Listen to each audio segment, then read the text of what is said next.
విద్యుత్ ఛార్జీల బాధుడు నుంచి వినియోగదారులకు మన ప్రభుత్వం ఊరట కల్పించింది. గత ప్రభుత్వం విధించిన విద్యుత్ ఛార్జీల భారాన్ని తగ్గిస్తున్నట్లు ప్రకటించింది. జగన్ హయాంలో ట్రూ అప్ పేరుతో వసూలు చేసిన సుమారు 923.55 కోట్లను ప్రజలకు తిరిగి చెల్లించనున్నది. ఈ నిర్ణయంతో రాష్ట్ర ప్రజలకు విద్యుత్ బిల్లుల భారం తగ్గనుంది.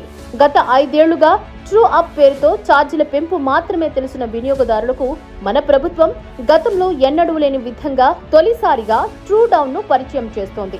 ట్రూ అప్ అంటే విద్యుత్ కొనుగోలు వ్యయం పెరిగినప్పుడు ఆ భారాన్ని వినియోగదారులపై ఛార్జీల పెంపు రూపంలో మోపడం. ట్రూ డౌన్ అంటే వినియోగదారుల నుంచి ట్రూ అప్ పేరుతో వసూలు చేసిన మొత్తం కన్నా ఖర్చు తక్కువగా అయినప్పుడు ఆ మిగిలిన మొత్తాన్ని డిస్కంల నుంచి వసూలు చేసి వినియోగదారులకు తిరిగి సర్దుబాటు చేయడం.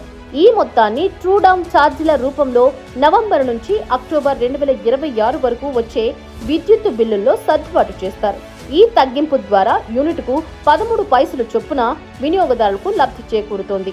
ఈ విధానంతో 1000 కోట్లు ఆదా అవ్వడంతో పాటు భవిష్యత్తులో ప్రజలపై మరింత విద్యుత్ భారం తగ్గనున్నది. జగన్ 5 ఏళ్లు ట్రూ అప్ అంటూ జనాలను బాధితే మన ప్రభుత్వం 15 నెలల్లోనే ట్రూ డౌన్ అంటూ విద్యుత్ ఛార్జీల భారం నుంచి ఉపశమనం కలిగించింది. ప్రజల ఇండ్లలోకి దీపావళి వెలుగులను ముందుగానే తెచ్చింది.